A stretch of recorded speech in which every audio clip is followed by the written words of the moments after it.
Welcome to Knife Thoughts. This video is going to be a review of this knife, and this is the Jack Wolf Knives Pioneer Jack.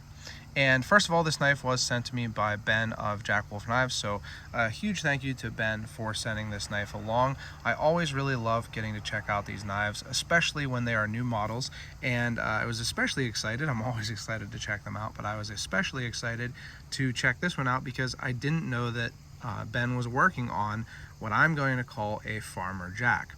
Now, if you want to see the box and all of the great extras that come with this, it does come with a nice box, a nice metal tube with really beautiful tube art, a pog, a cleaning cloth, a slip, a nice leather slip, which looks like this, and also 2 stickers. You can check out my unboxing video, so I will link that here in the video.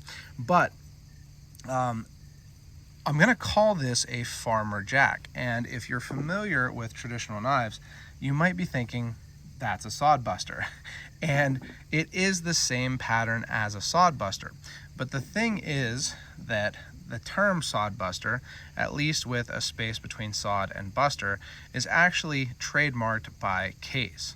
So this is a Case Sodbuster Junior, but Case has that term trademarked. Now, the truth is, I think that most traditional knife enthusiasts, when they look at this pattern, they call it a sodbuster, whether or not, they consider it to be the name of the pattern or a trademark. No, they call this knife a sodbuster. But other companies, because of the trademark, have had to use other names also.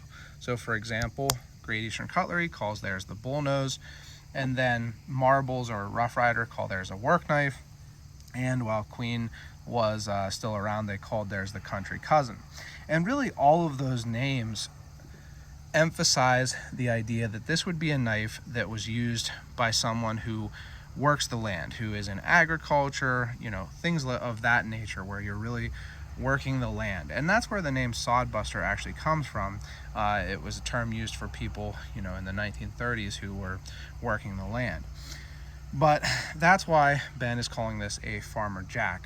It is a knife that can be used for outdoor tasks, agricultural tasks, not so much hunting and trapping, although it would work great for that also. Now, an interesting thing, there is also another pattern that sometimes is called a Farmer Jack, which has a hawkbill and a secondary spay blade. Now, that is often actually a multi-ended knife, so not sure why it's called a jack, but that's a very different pattern.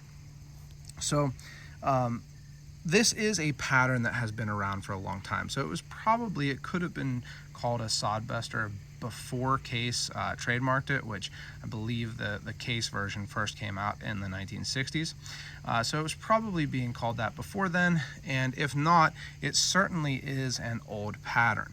So, for example, I've seen people say that there are very similar knives, traditional knives in Spain that have been called pastor or shepherd's knife, as well as knives in Germany that are called a butcher's folding knife or pocket knife.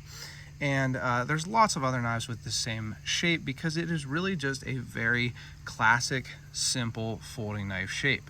You have a handle that is relatively thinner or less tall towards the pivot end, and then swells with more of a curve on the blade well side towards the butt, and usually some curve on the spring side, but a little bit less.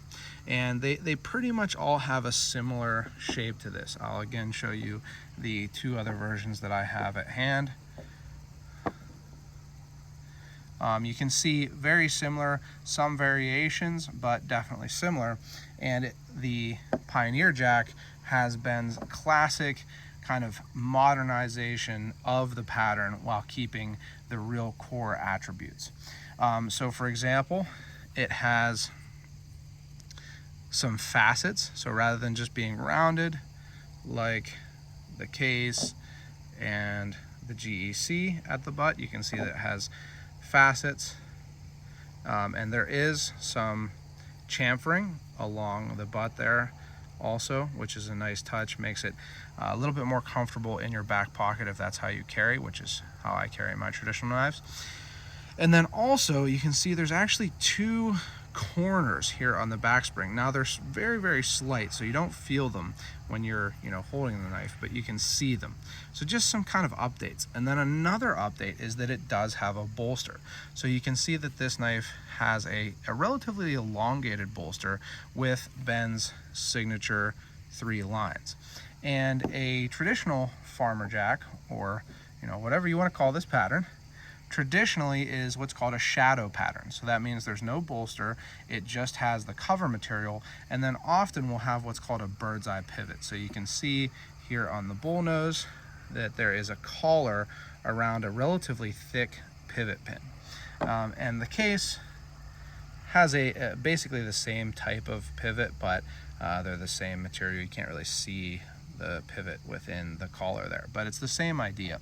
And that is something that was done for simplicity and probably cost savings to keep these budget-friendly knives, not having the bolsters and having them just use one big slab of cover material. But it also was for strength, having that bird's eye pivot, and so having the bolster on the Jack Wolf is going to give it that strength also. And I think kind of elevates it a little bit, because these are not really super budget knives. Jack Wolf knives are premium knives, and this knife is coming in at around right at $300.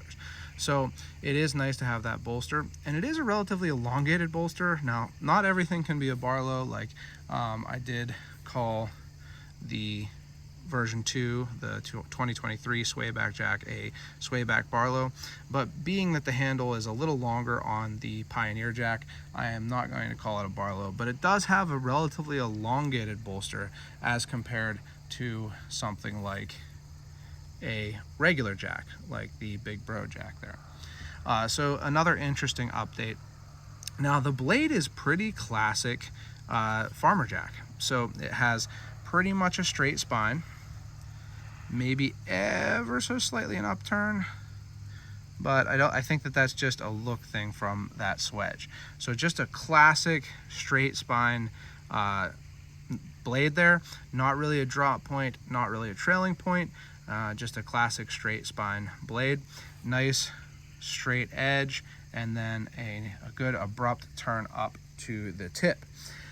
Now, speaking of that, this knife has a much thicker tip than most Jack Wolf knives. So I'll show you the Big Bro again.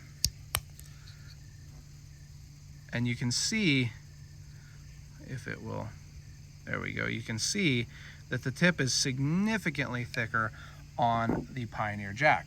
And part of that is because of this blade shape, because the tip sits so high in comparison to the rest of the edge, you would have to change how the whole blade is ground to get that tip to be thinner. But then also it does maintain that kind of working knife feel and production to this knife. So you get a little bit of a thicker tip so that you can use it for a little bit heavier use. Now, I wasn't sure what I'd think about that, because I really, really like how thinly ground the Jack Wolf knives are. I usually have a modern knife in my pocket also while I'm carrying traditional knives, because you can have a bigger knife with a lock and then a smaller knife with a non-locking blade. But I didn't find it to be an issue at all in use. I just use this for normal EDC tasks, opening some boxes, cutting food into bite sizes for my son, things like that, and it worked perfectly fine. I think that you could sharpen this to a little bit thinner edge than the rest of the edge, thinner angle than the rest of the edge, and get it to be a little thinner, but I don't really think it's necessary. I think it works perfectly fine as it is. So I do really like the design of this knife. I think that it looks great. It feels great in my hand. That's one thing. It really does feel good with those kind of facets there, and felt really nice while using it. Now, one thing that's a little different is that you can see on these traditional bullnose and sodbuster, the handles are a little more rounded. The corners are a little bit harder edged there. So, you might feel that a little bit if you were using this like truly for farm work, like cutting a bunch of bales of hay open or something like that, which, I've done at times, and you do want to have a knife that is, comfortable in the hand, although you probably would have gloves on. But I don't think it's going to be a big issue for anybody who's using this knife normally. So I think a really nice modernization of the Farmer Jack pattern, what you might call a sod buster, but not what Ben calls a sod buster, what I might call one. Now, as you can see here, I have the Ultim version of this knife, and Ultim is a really trendy material right now in the knife world. A lot of knives are, coming out with Ultim. If you have a knife that has Ultim handles and Magna Cut steel, it's going to sell no matter what.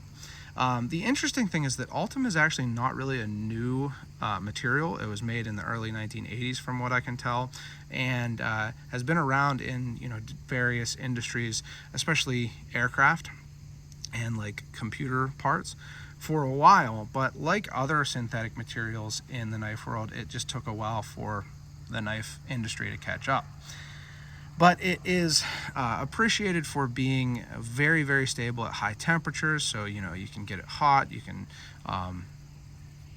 it's basically very stable.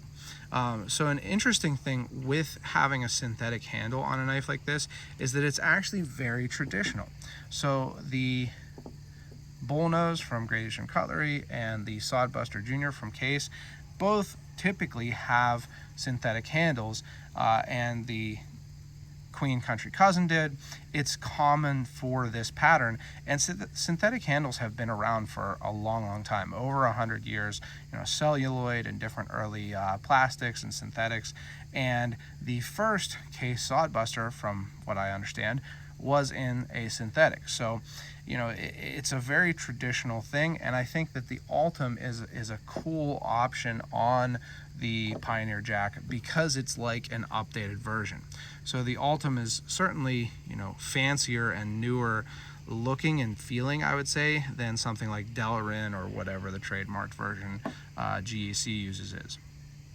Now, mine did get some scratches on it. I don't think, you can see a little bit right there. I actually carried it in the slip mostly, but when I didn't have it in the slip, it did seem to get some scratches. And I think that really you can just see those scratches more because it is transparent. So there's a lot of scratches on both my Bullnose and my Sodbuster Jr. They just might not show up quite as well because they're not transparent. Another thing about it being transparent is mine actually has some gaps, and I don't know if you'll be able to see it, but some gaps between the cover material and the liners, so you can see a little bit of the gap there, and there's a slighter gap there, you can see it there on the other side. So some slight gaps, and it's something that I don't know if, I think that probably they mostly won't have that. I think Ben was kind of surprised to see that mine had that. And I think that on any of the other handle materials, you probably wouldn't notice it as much because, again, this is transparent. So because this is transparent, you can see those gaps a little bit better. And then also when I use this with, I used it in my garden some, and, everything was wet, and cleaned it, just washed it off basically, and you could definitely see some water under the scales, and you can kind of still see the remnants of that. There's some kind of discoloration right there around the pivot here. I don't know if you can see it as much on the other side here, but just something that I noticed with the Ultim, because it is transparent, you get the cool factor of seeing the pins underneath and the kind of, almost like gem-like look of the Ultim, but at the same time you can also see the scratches a little bit more and see any water that gets under there. Again, I don't think that it's going to be common among these to have gaps like that. Really, none of my other Jack Wolf knives have seemed to have that, but just something I wanted to mention for full disclosure, basically. Now, there are other handle cover options. So there's a all titanium handled version, plain. There's a black coated jig titanium handled version. There's some carbon scales. So lots of different options if you're interested in those other ones. But I have really enjoyed getting to check out this knife. I think that it's a really cool rendition of the Farmer Jack by Ben at Jack Wolf Knives. As usual, he did a great job updating the pattern and kind of modernizing it while paying real, attention to and keeping the inspiration of the traditional pattern. So thank you again to Ben for sending this along. These are dropping here very soon. The link will be in the description to pick them up, and all the dealers, the list of all the dealers.